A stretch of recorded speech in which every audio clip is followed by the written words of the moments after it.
Bonjour à toutes et à tous, ici Piero San Giorgio. Je suis ici à Genève, dans un des cimetières. C'est toujours dans les beaux endroits des villes que l'on a des beaux cimetières. Et aujourd'hui, je voulais vous parler, et l'endroit est choisi, d'un endroit, d'un thème qui est en fait très important pour nous autres, et humains, et aussi par rapport à toutes les personnes qui se préparent. En fait, c'est le thème de la mort.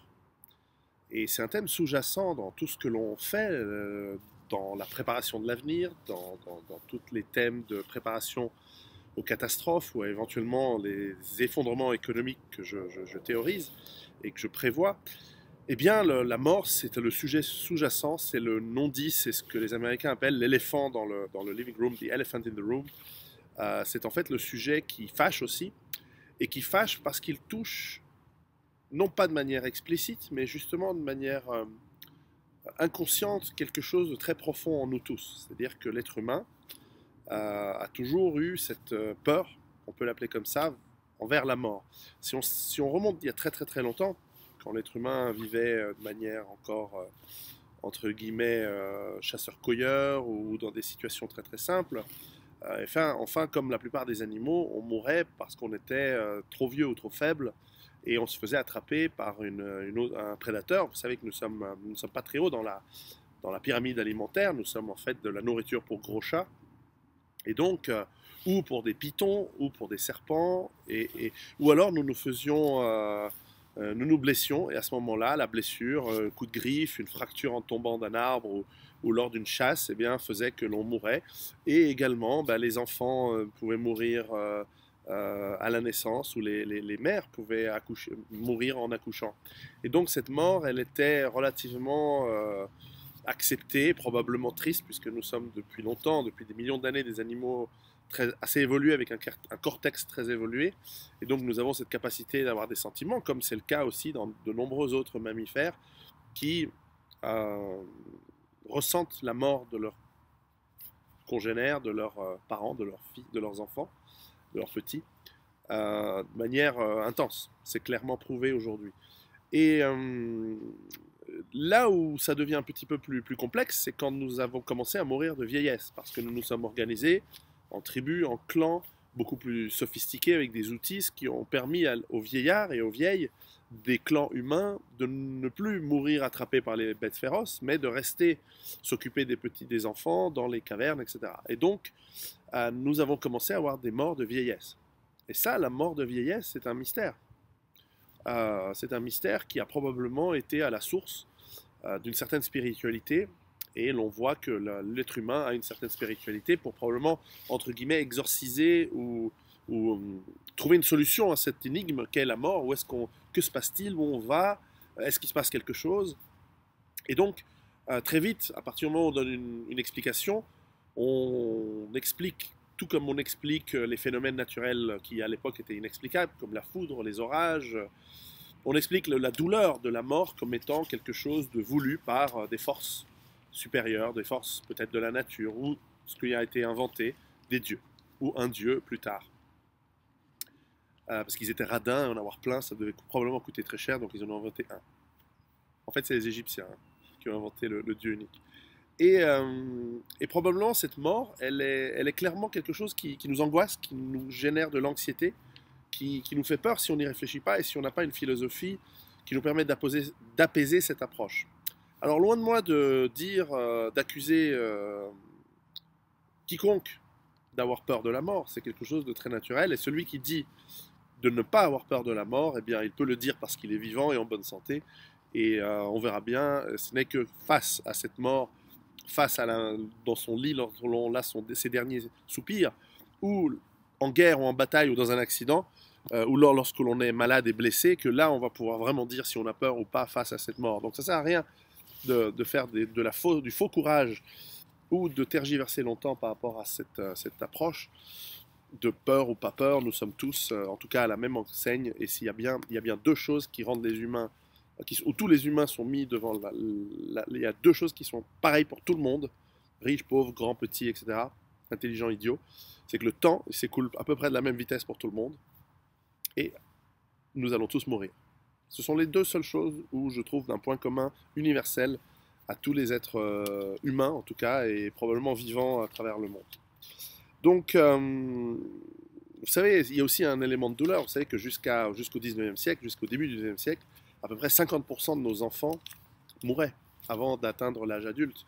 Et pour des raisons d'hygiène, pour des raisons de maladies, de blessures, etc. Malformations congénitales, etc. Il y avait une sélection naturelle impitoyable, ce qui a amené énormément à la race humaine. Mais imaginez aussi la douleur pour un parent, pour une mère notamment, de voir ses enfants mourir. Donc ça aussi, ça nécessite une rationalisation et une spiritualité qui nous permet de vivre avec cette douleur, de l'accepter et pourquoi pas de passer outre et d'aller plus loin. Alors, lorsqu'on parle de survie, lorsqu'on parle de gros problèmes qui peuvent toucher notre mort, beaucoup de gens s'énervent.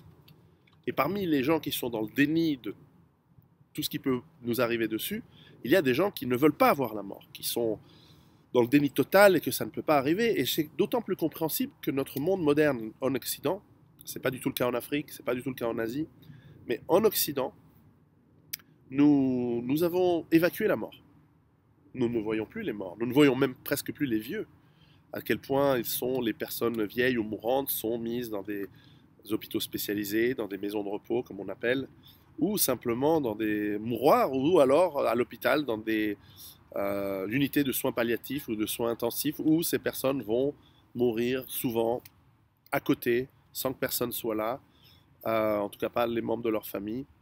Et une fois que la personne est morte, il n'y a plus les veillées de corps comme mes parents, mes grands-parents ont pu le voir vivre en Italie, ou comme on le voit encore aujourd'hui en Afrique, au Moyen-Orient, en Asie, où le défunt est entouré de sa famille, est pleuré, et l'on passe un certain nombre d'heures, voire de jours et de nuits, avec le défunt avant de l'inhumer, le mettre en terre ou alors le brûler en fonction des coutumes et des cultures.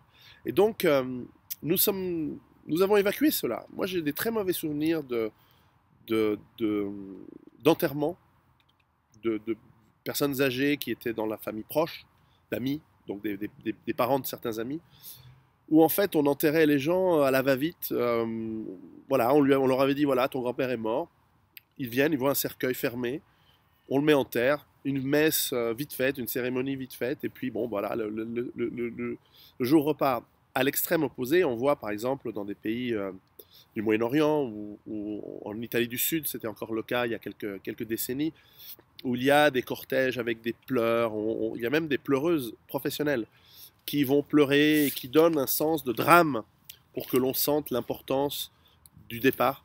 Et ça, c'est aussi quelque chose d'assez intéressant que l'on ne voit pas et que l'on ne voit plus du tout dans nos pays.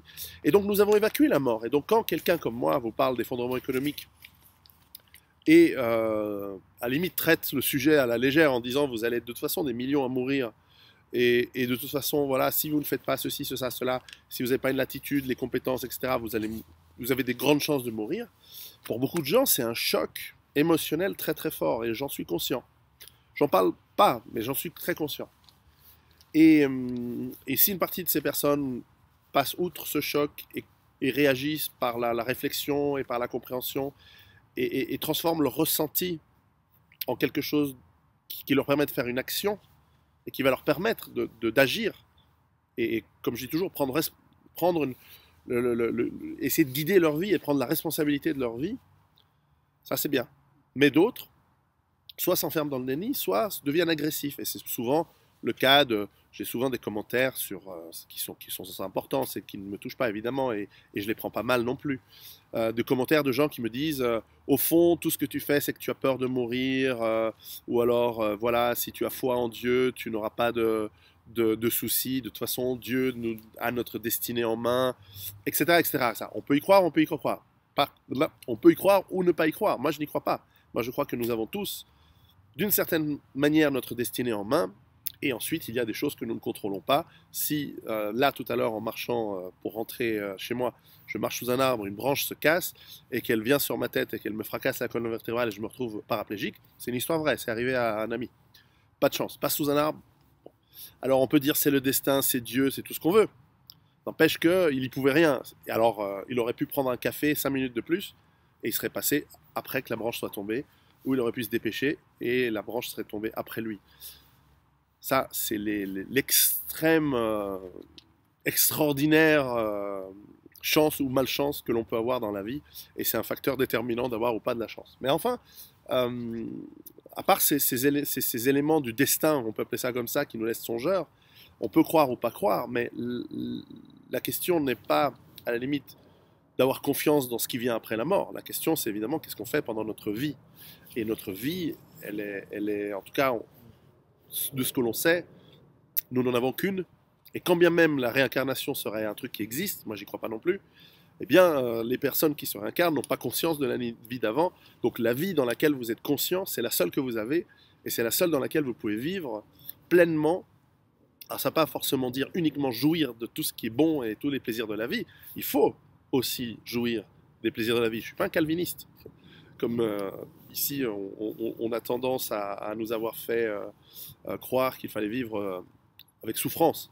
Non, on peut vivre bien, on peut profiter de la vie, on peut profiter de nos 5 sens, profiter des amis, des gens, des relations, de la sexualité, de tout ce qui est possible de faire. Toutefois, il n'y a pas évidemment que ça, et se préparer pour mitiger la souffrance, pour non seulement chercher le plaisir, mais aussi fuir la souffrance inutile, bien que la souffrance nous permette d'apprendre énormément, eh bien, ce processus, c'est la vie. Et c'est pas simplement quelque chose qu'on peut jeter et se dire, bah, de toute façon, on va mourir, et si on est Dieu ou n'importe qui d'autre, ou un moustachu dans le ciel, ou un mec habillé avec une veste d'étoiles jaunes et un nez rouge, enfin j'en sais rien, vous pouvez inventer n'importe quoi. Moi je vous démarre une religion demain, je suis sûr qu'il y a des gens qui suivent, hein, à partir du moment où je leur donne du sucre et je leur donne de l'espoir. Donc moi je suis pas dans ce monde-là. Aujourd'hui, ce que l'on voit aussi, c'est que dans le monde, nous avons une recrudescence de violence. Et donc, cette crainte de la mort qui est très typique de l'Occident, elle va devoir faire face à la réalité. La réalité, c'est que nous avons des gens fous qui décapitent des gens, qui mettent en esclavage les femmes et qui créent des souffrances inconsidérables. Nous avons aussi d'autres gens fous qui utilisent leur technologie pour bombarder des peuples, pour les renvoyer à l'âge de la pierre, pour les asservir, pour les massacrer à coups de phosphore blanc, à coups d'uranium appauvri, à coups de missiles Tomahawk, à coups de tapis de bombes de B-52 et autres. Nous avons aussi des fous qui gèrent une machine virtuelle appelée la finance internationale, qui mettent en esclavage et qui détruisent la vie de millions d'hommes et de femmes et de familles par la pauvreté, par la dette, et qui mettent en esclavage d'autres millions de personnes dans le travail à l'infini, et l'incapacité de rembourser des dettes qui sont souvent prises pour acheter des biens de consommation qui viennent du désir de ces personnes, désirs qui leur ont été mis dans la tête par toute une autre gamme de personnes qui sont des spécialistes de créer des désirs et créer des besoins chez les humains. Et donc, cette violence, cette mort, nous allons en être de plus en plus conscients, j'en suis certain. Mais pour beaucoup d'entre nous en Occident qui n'ont pas cette conscience de la mort, ça va être un choc assez brutal. Ce choc va pouvoir nous amener aussi à de la violence, et ça va être difficile, et ça fait partie des éléments qui, à mon avis, vont précipiter des crises qui vont amener, à mon avis, ce qui est l'effondrement économique, et qui, à mon sens, a déjà commencé de manière très, très forte, et qu'on commence à percevoir et voir même un peu partout dans le monde, et de plus en plus. Sinon, lorsque l'on parle de vie avant la mort, bien sûr, il y a une réflexion intéressante qui est celle d'être un homme libre, un homme et une femme libres. Si nous sommes libres, si nous sommes capables de bien vivre, c'est aussi parce que la manière dont on aura vécu, c'est l'aune à laquelle on pourra juger notre vie. Si, à vos derniers jours, lorsque vous serez sur votre lit de mort, ou sur le champ de bataille en mourant, vous allez vous souvenir de votre vie. Probablement, vous n'allez pas vous dire « Ah zut, j'aurais dû faire plus d'emails, j'aurais dû plus travailler tard, j'aurais dû faire plus d'heures sup, ah, j'aurais dû passer plus de temps à étudier. » Probablement, vous allez vous dire « Ah, j'aurais voulu passer plus de temps avec cette femme ou cet homme. J'aurais voulu passer plus de temps à jouer avec mes enfants lorsqu'ils étaient petits. J'aurais voulu plus profiter des moments importants avec les amis, avec la famille. J'aurais voulu dire certaines choses à certaines personnes et je ne l'ai pas fait. Ce genre de petits regrets, il ne tient qu'à vous de les faire maintenant. Allez voir ces personnes que vous aimez, dites-leur. Moi, j'ai fait le tour quand je me suis marié, j'ai fait le tour de toutes mes ex. Il y en avait beaucoup, hein, plusieurs centaines. Mais enfin, j'ai fait le tour des plus importantes, donc plusieurs dizaines, et je suis allé leur dire, voilà, tu sais, en fait, je t'ai vraiment aimé. Ça n'a pas fonctionné parce que j'étais trop jeune ou j'étais immature ou voilà. Et probablement tu aurais pu être la femme de ma vie. Ça n'a pas été le cas. Et je te souhaite bonne chance dans le reste de ta vie. Et je te souhaite vraiment de toi aussi trouver quelqu'un qui te rendra heureuse. Et je t'encourage à faire beaucoup d'enfants parce que c'est une joie importante de la vie. Et je te souhaite une vie heureuse et d'être bien. Voilà, au revoir. Quelquefois, ça m'a même donné un peu plus. Mais enfin bon, ça a été important d'aller voir des gens importants dans ma vie, des amis, et même des gens avec qui on s'est brouillé, de leur dire, mais finalement, nos embrouilles, je te pardonne. Et même si on ne leur dit pas, de le dire devant une glace, de le dire à soi-même, pour dire, ben voilà, machin, tu m'as arnaqué, quand j'ai vendu ma boîte, tu m'as arnaqué de quelques millions de dollars. Après tout, on va tous aller dans un effondrement économique global, tant pis, qu'est-ce que j'en ai à foutre. Euh, c'est pas grave. C'est pas grave, j'oublie pas, mais quelque part je pardonne. C'est pas grave. Le ni pardon ni oubli, c'est une horreur. C'est un truc pour vivre de manière stressée et de mourir jeune. Et on le voit dans certaines ethnies qui sont rongées par la haine et le souvenir de soi-disant problèmes passés qui sont extrêmement malades à partir d'un certain âge. Et on voit par exemple, je vais les nommer, chez les Allemands, les générations allemandes nées après la Deuxième Guerre mondiale ont des problèmes médicaux terribles parce qu'ils ont le remords de ce qu'ont fait leurs parents, alors que les parents, ils n'ont rien à foutre. Et c'est assez rigolo de voir ce genre de choses. C'est comme les enfants, par exemple, des déportés juifs, ont beaucoup plus de problèmes médicaux, crise cardiaque, anxiété, problèmes de foie, que les gens qui ont survécu au camp. Parce que les gens qui ont survécu au camp sont passés à autre chose, et leurs enfants, eux, ont la haine que n'ont pas eu leurs parents. C'est assez étonnant, hein, je vois ça de manière assez fréquente. Alors votre vie, c'est pas ça, c'est pas rester dans le passé, c'est aussi l'avenir et c'est de vivre bien. Et, euh, et donc la, la finalité, à mon sens, de la vie, c'est chercher le bonheur. Et le bonheur, c'est bien sûr dans ses enfants, dans un petit peu de plaisir, mais c'est très marginal. Le plaisir, c'est surtout voir un avenir meilleur. Et lorsque l'avenir, comme je le vois, va être terrible, c'est que dans cet avenir terrible, essayez de voir les solutions qui peuvent vous permettre d'avoir la vie meilleure pour vous et surtout vos descendants.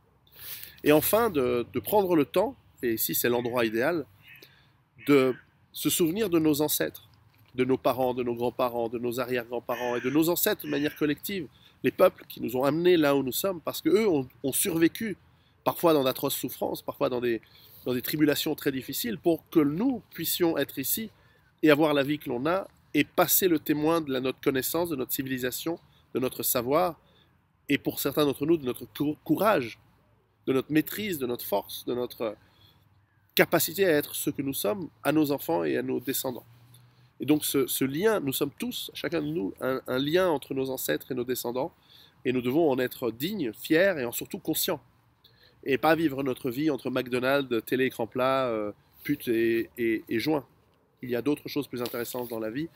Et lorsque l'on prépare sa survie, lorsque l'on prépare un avenir, lorsque l'on prépare tout cela, c'est exactement être ce lien, ce chaînon, pas manquant, mais le chaînon entre vos ancêtres et vos descendants.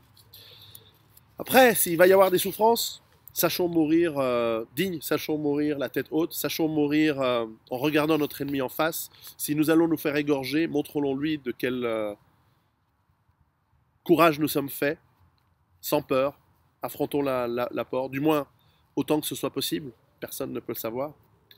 Et puis, si nous sommes malades, peut-être, moi je suis un partisan du choix de pouvoir partir de manière digne et de son propre choix.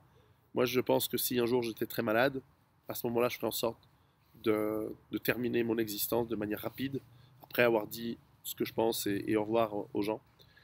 Et si vraiment nous devons combattre, eh bien à ce moment-là, que l'on meure les armes à la main dans le sang de nos ennemis. Et je peux comprendre que cela choque, mais la mort c'est aussi ça.